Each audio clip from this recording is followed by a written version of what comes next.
কেমন আছো সবাই? আশা করি সকলেই খুব ভালো আছো আর আমরাও বেশ ভালো আছি। অনেক দিন ধরেই ভিডিও করছি আমি। আর কি বলতো, ভিডিও করতে করতে না আমার ফোনটা এতটাই ডিস্টার্ব হয়ে যাচ্ছে যে মানে ভিডিও রাখতে পারছি না, ডিলিট হয়ে যাচ্ছে, ডিলিট করতে হচ্ছে, মানে স্পেস এতটাই কম। সেই জন্য আগের যে ভিডিওগুলো সব আমার ডিলিট হয়ে গেছে।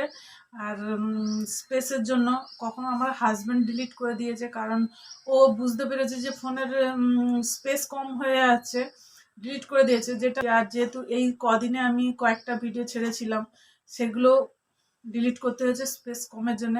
আর ফোনটাকে মোটামুটি দোকানে নিয়ে যেতে হয়েছিল, স্পেস কম প্লাস অন্য প্রবলেমও হয়েছিল। ওই জন্য দোকানে নিয়ে গিয়ে ফোনটাকে ১,৫০০ টাকার মতো খরচা পড়েছে ফোনটা সারাতে আর কি।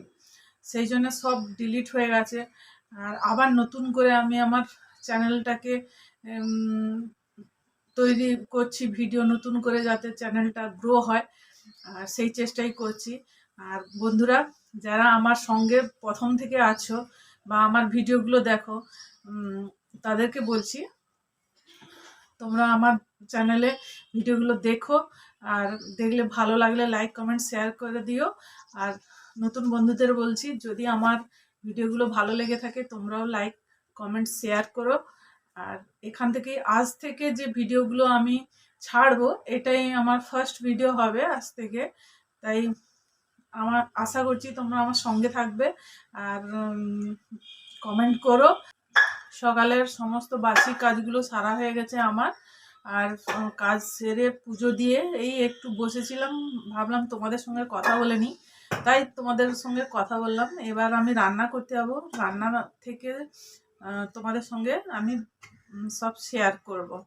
তাহলে দেখতে থাকো, সঙ্গে থাকো, ভালো লাগলে কমেন্ট করো আর বন্ধুদের শেয়ার করে দিও। চলে এসেছি রান্নাঘরে, রান্না বসিয়ে দিয়েছি, ভাত একদিকে বসিয়েছি, এই যে ভাত বসিয়ে দিয়েছি। এবার এই যে টমেটো একটা ফ্রিজের মধ্যে ছিল, ভাবলাম ওইটা ভাতে দিয়ে দিই। আর এই যে দেওর 4 পিস মাছ পাঠিয়েছে, এই মাছের আলু টমেটো দিয়ে ঝাল করব। আর এই যে মাছগুলোকে নুন হলুদ দিয়ে মাখিয়ে ভেজে নেব মাছগুলো। আর এদিকে ভাতও হয়ে এসছে। বন্ধুরা, নতুন বছর পড়ে গেল, ভেবেছিলাম 1 তারিখ থেকে একেবারে ভিডিও আপলোড করা শুরু করব, তারপরে একটু অসুবিধার জন্যে একটু লেট হয়ে গেল। যাই হোক, আবার নতুন করে ভিডিও দেওয়া শুরু করছি। 2025টা না একেবারে ভালো গেল না আমার। কখনো এর শরীর খারাপ, কখনো তার শরীর খারাপ, কখনো কারুর কিছু হয়ে গেছে, এই সব খবর নিয়েই বছরটা কেটে গেল। যাই হোক, এই যে মাছগুলো ভাজা ভাজা হয়ে গেছে, এবার তুলে নেব। ভেবেছিলাম আজকে একটু ফ্রিজে অল্প মাংস ছিল, ভেবেছিলাম একটু মাংস তৈরি করব মেয়েটার জন্যে। তারপরে ওকে জিজ্ঞেস করলাম যে তুই মাংস খাবি? বলল না, আজকের খাবো না। আর 1 জানুয়ারিতে আমরা কোথাও যাইনি, বাড়িতেই ছিলাম। আর সেরকম একটা কোনো আহামরি প্রোগ্রামও হয়নি। আর আমরা গিয়েছিলাম 3 তারিখে গিয়েছিলাম একটা জায়গায় পিকনিক বানাতে, সেখান থেকে যা চলে এসেছি। তারপরে ভাবলাম যে ভিডিওটা 5 তারিখ থেকেই শুরু করে দিই, সোমবার থেকেই। তাই সোমবার থেকেই শুরু করছি। আর এই যে মাছের ঝাল করছি, পেঁয়াজটা চুড়ে ভেজে নিয়েছি, তারপরে লঙ্কা গুঁড়ো আর হলুদ গুঁড়ো দিয়ে একটু নেড়ে চেড়ে নিয়েছি, নিয়ে এবার একটু কষিয়ে নেব। কষিয়ে নিয়ে দিয়ে দিলাম সর্ষে বাটা। সর্ষে বাটা দিয়ে ভালো করে একটু নেড়ে চেড়ে কষিয়ে নিয়ে তারপরে দিয়ে দিয়েছি আলুগুলো। আলুগুলো দিয়ে এবার জল দিয়ে দেব, জল আর লবণ দিয়ে ঢাকা দিয়ে দেব পরিমাণ মতো। দেখতে দেখতে 2026 চলে এলো, নতুন বছর। আর জানি না এ বছরটা কেমন যাবে।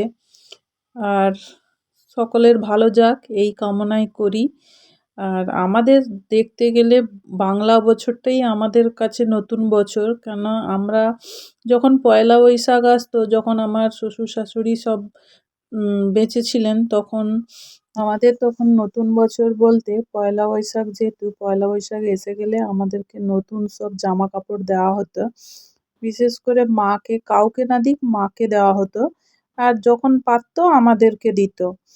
সেই জন্যে ইংরেজি বছরটাকে আমাদের সেরকম গুরুত্ব দেওয়া হয় না। যাই হোক, পয়লা বৈশাখটাকে বেশি করে গুরুত্ব দেওয়া হয়।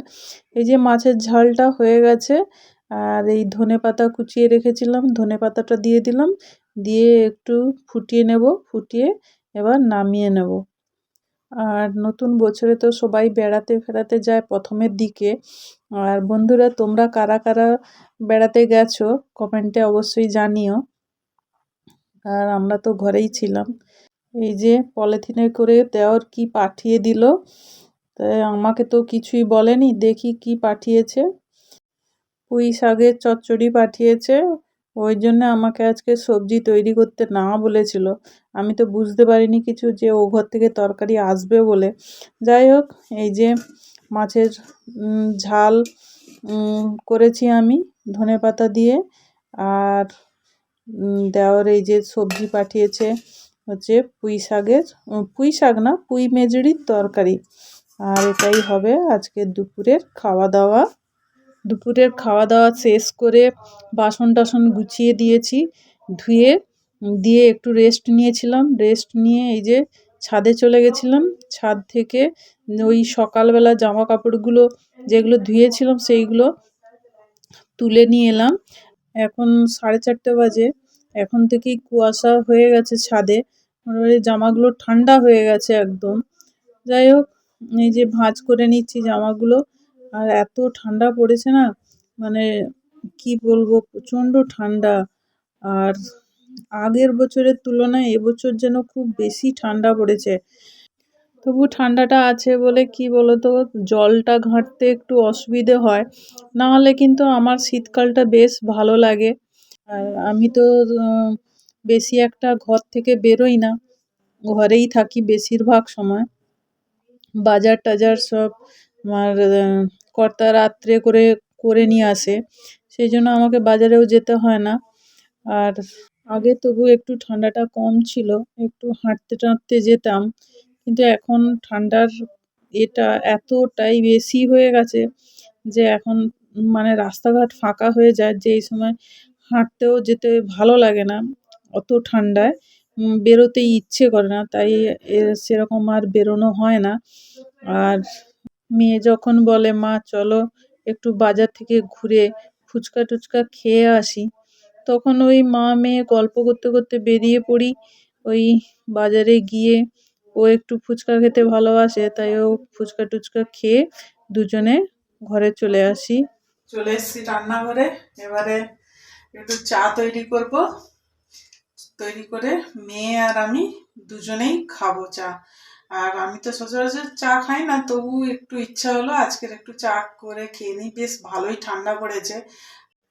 সকালে তো চা খাওয়ার সময় হয় না, কারণ সকালবেলা উঠেই আমাকে আগে টিফিন খাবার তৈরি করতে হয়, ওই জন্যে আর সকালে চা খাওয়ার সময় হয় না। চা সকালেও আমি খালি পেটে চাটা খাই না সেরকম।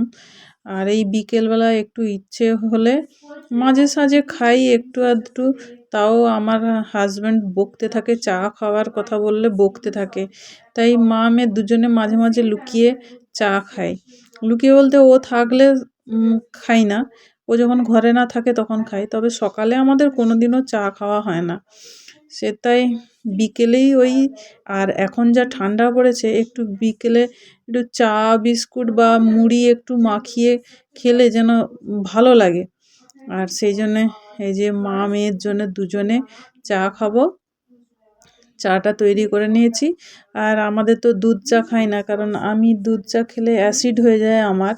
আর মেয়েকে লেবু চা করে দিতে হয়, ও লেবু চাটা খেতে ভালোবাসে দুধ চার থেকে। আর ওই জন্য ওর জন্যে হচ্ছে লেবু চা করেছি, আর আমিও চা খাবো। ওই নিয়ে যাচ্ছি, মেয়ে পড়ছে, ও বলছে মা চা করে নিয়ে আসো, একসঙ্গে দুজনে বসে বসে খাবো।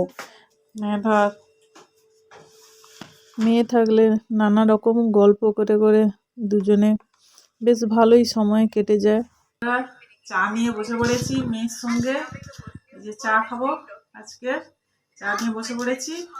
তাহলে বন্ধুরা আজ এই পর্যন্ত, দেখা হচ্ছে অন্য একটা ব্লগে। ভালো লাগলে লাইক কমেন্ট শেয়ার করে দেবেন, আর আমার চ্যানেলটিকে সাবস্ক্রাইব করে পাশে থাকার অনুরোধ রইল। ভালো থাকবেন, সুস্থ থাকবেন, আর নতুন বছর আপনারা সকলেই ভালো কাটান।